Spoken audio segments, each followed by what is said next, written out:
Go! So magandang hapon sa inyo lahat. Bago tayo dumako sa ating talakayan, nais ko inanyayahan ko muna kayong tumayo para sa ating panalangin.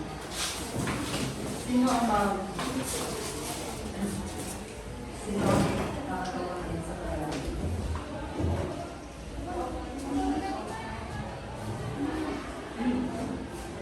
Ako na lang. Meron lang? Hindi po ang matulog. Ang namin sa taas, sa aming nagiging ko ang aming puso ng sarili sa nang nalinaw ang mga kapalangan sa amin. Bigyang lakas ang taong magtatalakay mo at ang mga taong makikinig sa nagtatalakay sa amin. Itong lakas, pinapas namin sa ngalan ni Jesus. Magandang hapon sa inyong lahat. Magandang hapon po, Ginoong Arlige. Maaari na kayo. Bago ang lahat, meron tayong mga munting paalala. Basahin. Manatiling malinis ang paligid at tumubo ng maayos. Pagpapaan ang mga kagawitang hindi kailangan sa talakayan. Maging marespeto. Mukhang walang energy ang lahat Sige. So, naiintindihan niyo ba ang munting paalala? Oo. Okay. So ngayon naman, dadako tayo sa ating paunang gawain at tatawagin natin family feud. So beginning heart, maaari mo bang basahin? Family feud, paano po? Ang mga mag-aaral ay magpapangkat-pangkat sa 1 hanggang 4. At sa bawat pangkat o pamilya ay pipili kayo ng isang padre de pamilya o di kaya ay ilaw ng tahanan, representante, para siya ang sasagot. Sa bawat katanungan ay may mga sagot na may katumbas na mga puntos. At kung ano ang inyong sagot, yun ang puntos niyo. So naiintindihan niyo ba? Opo. Sige. So magbibilang tayo ng 1 hanggang 4. Magsisimula dito kay Binibining na kulay. Tatlo. Isa. Dalawa. Tatlo. Apat. Isa. Dalawa. Apat. Isa. Dalawa. Tatlo. Apat. Isa. Dalawa. Tatlo. Apat. Sa. Dalawa. Okay. So, bago ang lahat pumunta, dito ang unang pangkat, pangalawang pangkat, ikatlong pangkat, at ikaapat na pangkat. Bago ang lahat tumayo, nais kong pumunta kayo sa inyong mga grupo ng tahimik at walang ingay. 1, 2, 3, pumunta na kayo.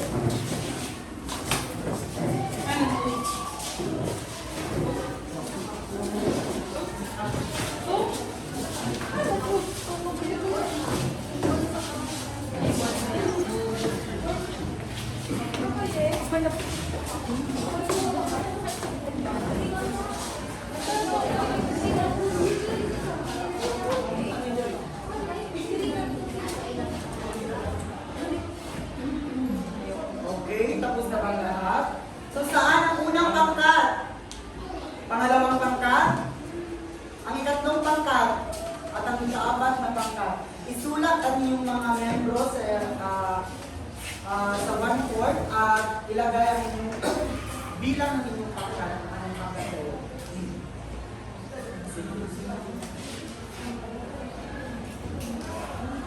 At pumili kayo ng inyong representante na sasagot mamaya sa mga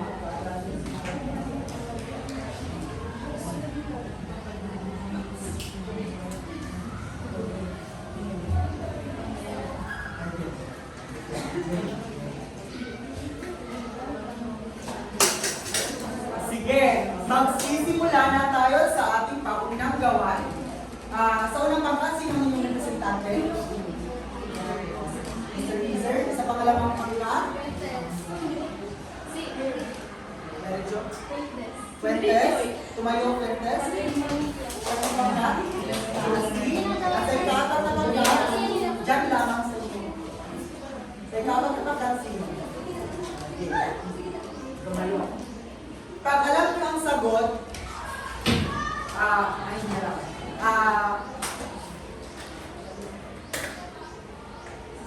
Sisigaw kayo ng Darna.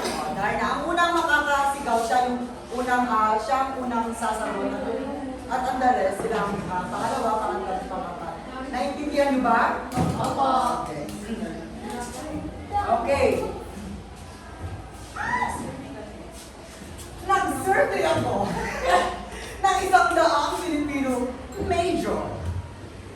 Ano ang apat na makrong kasanayan? Darna. Okay? Anong sagot? Pagsulat. Isa lang. O, isa. Sino ang susunod? Darna! Pagbasa. Pagbasa. Darna. Siya. Pagkikinig. Pakikinig. Darna.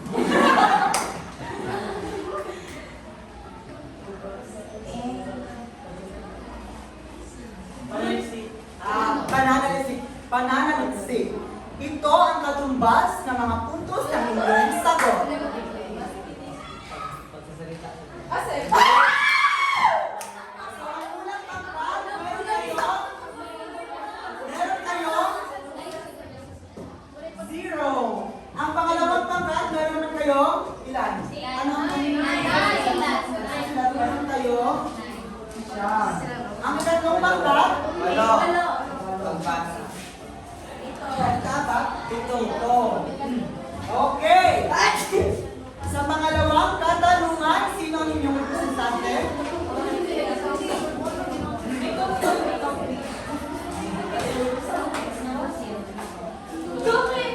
Darna.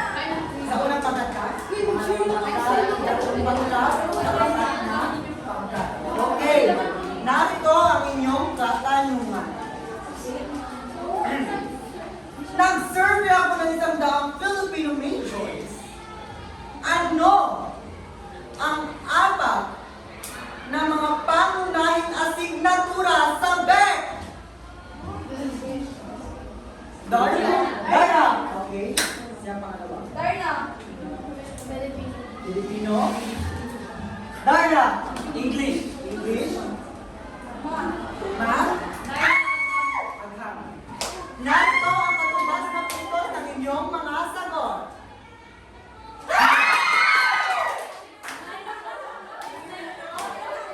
Sa unang pangkat, nakakuha kayo ng? Sa pangalawang pangkat? 7. At sa ikatlong pangkat? Consistent. At sa ikatlong pangkat? 9. Okay. Narito na tayo sa panghuling katanungan. Okay, sino ang inyong mga representante?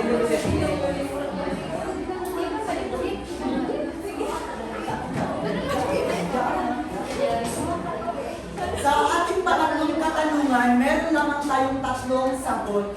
Kung kaya't maaari at pwede kayong magkapareha. Ngunit 2 lang ang magkakapareha dapat.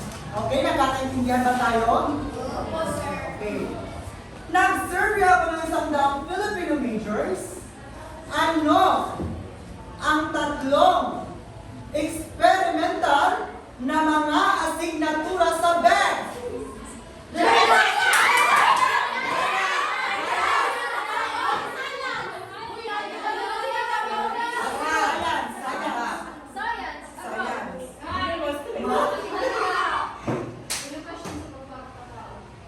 Okay.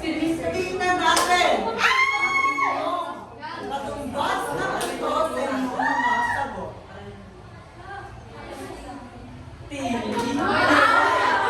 Nakakalimutan ko.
bago tayo magsimula, basahin na natin ang ating maalam. Teaser, basahin ko ng line. Maunawaan ang mga kaunahing prinsipyo at konsepto ng basic education curriculum project. Living Evelyn, basahin ko ng line. Makapagmalas ng kasanayan sa pagpaplaan at pagtuon ng mga pag-aaral ng babae at bagay sa basic education curriculum. Binibining Pablara, basahin ko ng line. Nakabuo ng mga evaluative na kasanayan sa pagtataya at pag-aaral ng mga resulta ng pagtuturo at pag-aaral batay sa basic education curriculum. So may ideya na ba kayo kung ano ang tatalakayin natin sa hapon ito? Opo. Binibining Heart, sa palagay mo, ano ang ating tatalakayin sa umaga? Sa hapon ito? Sa aking palagay, ang topikong group tatalakayin, sir, ay patungkol sa curriculum na basic education curriculum. Tama siya. Bigyan ng pag-ganay clap. Alam mo, pag-ganay clap? What? Dapat lahat ay may participation. Isa, dalawa, tatlo, go! Pag-ganay.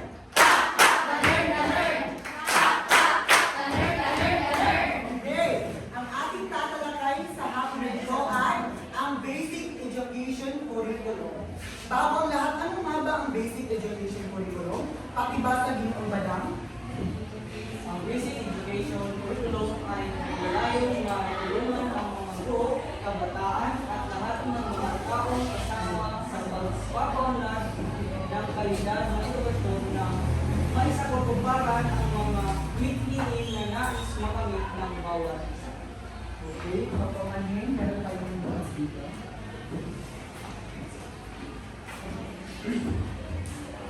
So sabi dito, ang basic education curriculum naglalayo na matulungan ang mga guro, kabataan at lahat ng mga taong kasama sa pagpapaunlad ng kalidad ng edukasyon. So ang basic education curriculum, ito ang isa sa mga curriculum ng ating bansa o ng DepEd. Diba? Ito ang pinakapundasyon curriculum ng ating edukasyon dito sa Pilipinas. Dito nagsimula ang kanilang pananaliksik, dito nagsimula ang kanilang pagpupursige para mas matugunan nila ang pangangailangan ng edukasyon dito sa Pilipinas. Hindi lamang ito naglalayong tulungan ang mga kabataan o ang mga estudyante. Naglalayon din itong tulungan ang mga guro at lahat kasapi ng isang edukasyon o ng isang komunidad na kinakailangan ng kwalidad na edukasyon. So naiintindihan niyo ba? Mukhang wala kayong energy. Tumayo ang lahat. Tumayo ang lahat. Di ba alam niyo naman yung paa-tuhod? Yes! Kung sabi ay mag-circulate talaga, bumaroy ng buo ang ating mga dugo. Pero, bigyan natin ng kunting energy at pagbabago. Diba? Paa-tuhod, balikat ulo, paa-tuhod, balikat ulo, makikinig ako kay teacher, makikinig ako kay teacher, makikinig ako kay teacher, upang ako'y makasagot. Nakuha nyo? Opo! Okay. Isa, dalawa, tatlo, go! Paa-tuhod, balikat ulo. Paa-tuhod, balikat ulo. Paa-tuhod, balikat ulo.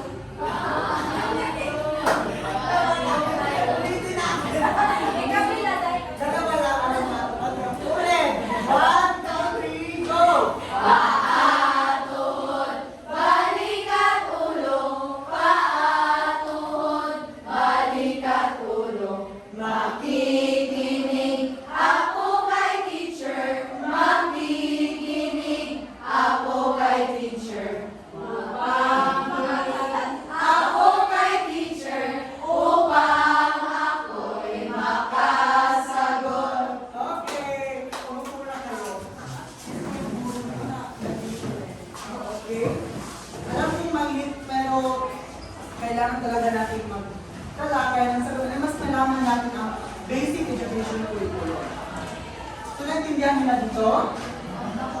Okay. Ang basic education curriculum ay produkto ng 6 na taong pag-aaral na isinagawa sa ilalim ng iba't ibang kalihim ng DepEd.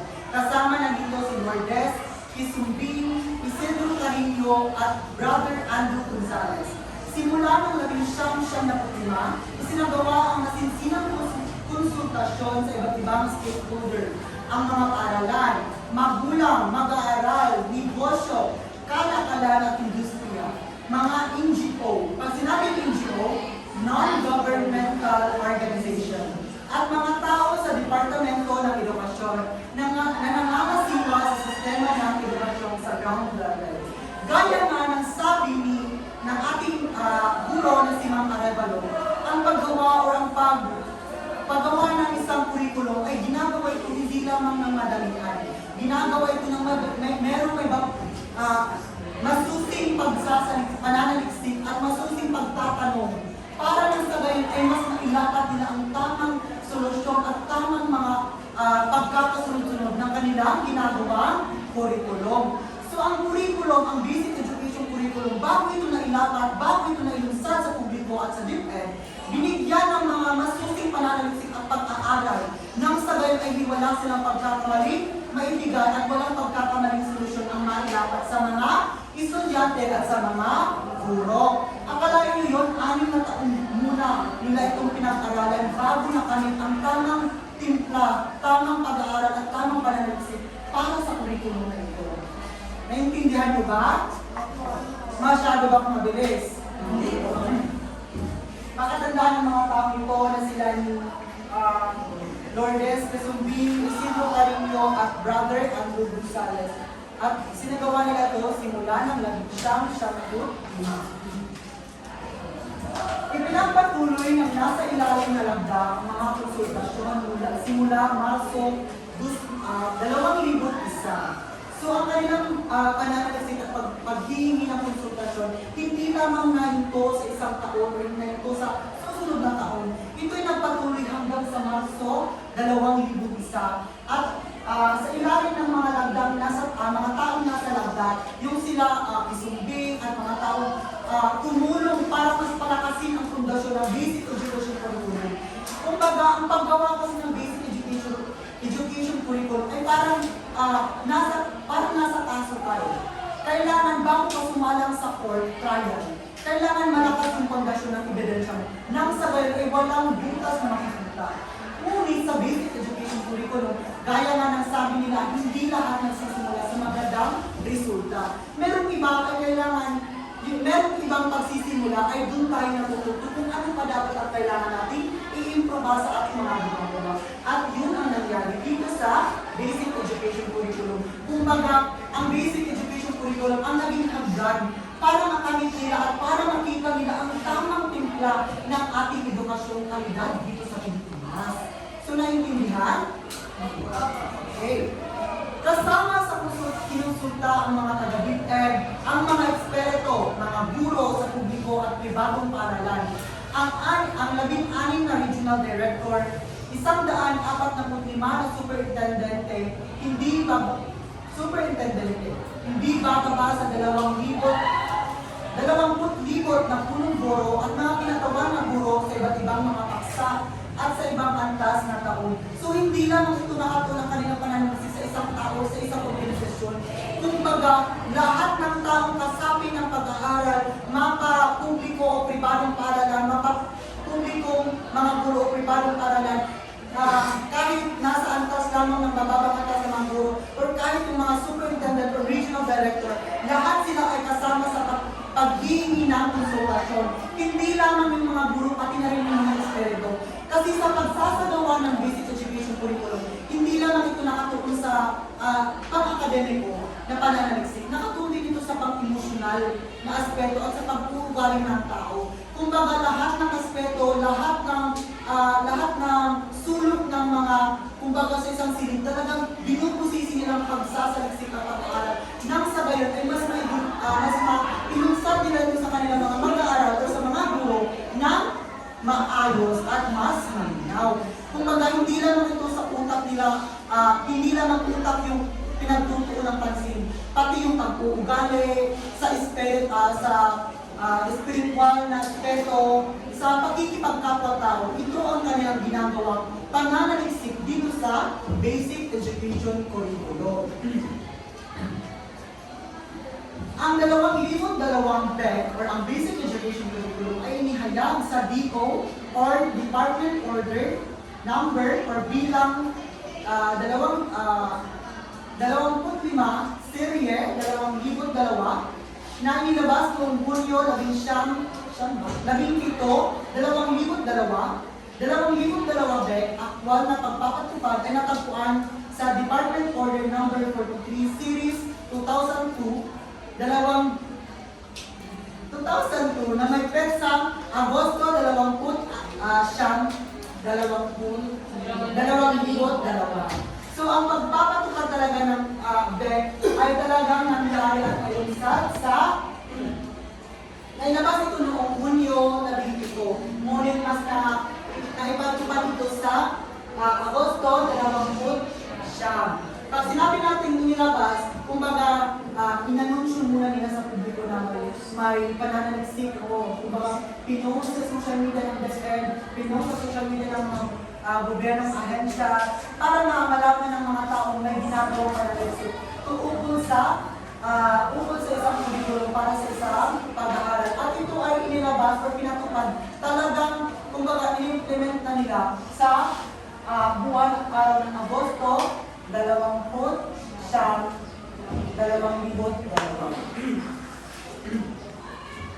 Pakibasa binibining nasa. Kasama sa programang Basic Education, ang paggamit ng mother tongue-based model ng Lingual Education, Universal Kindergarten, College Livelihood, Readiness, and Specialized Upper Secondary Education. Kasama ng curriculum na ito na magkaroon ng pag-unlad at pagbabago pagdating sa kalidad ng edukasyon na ibibigay sa bawat pag-aaral. Okay, maraming salamat.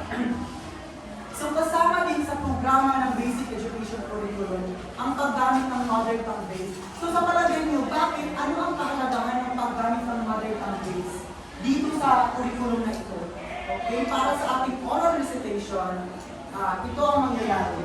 Itong una at pangalawang pangkat, tatawagin kayo Ilaga. Kayo naman ay Timog. Kayo naman ay Kanluran. Dito ay ang Silangan. So pag sinabi ko ang inyong pangalan, kayo ay tatayo. Kung sino ang huli, siya ang sasagot sa ating tatanong. Okay? Okay. Trial. Kanluran! Ay, dali. Ilaga! Silangan? Timog. Okay. So, sa programang Basic Education Curriculum, gumagamit din daw sila ng mother tongue base. So, sa palagay mo, ano ang kahalagahan at ano nga ba ang mother tongue base? Silangan? Kanluran! Ay, magagaling! Timog! Silangan? Ilaga! Wala talaga ng pangkatana! Talaga lang durang nahihirapan. Sige. So dahil walang gustong sumagot, bigyan mo ako ng labing-siyam. Ikaw? Dalawa. Labing-siyam minus dalawa. 15. So sino ang pagkakas? Ay! Kainin kasi. So sino ang pagkakas? Okay. Sa palagay mo, binibigyan mo naman. Sa programang Basic Education Curriculum, ay kasama lang ang mother tongue base. So ano ang kahalagahan ng pagsama ng mother tongue base? At ano ang mother tongue base? Para sa akin, statistics, ginamit ang mga pagkakas dahil para maintindihan ng mga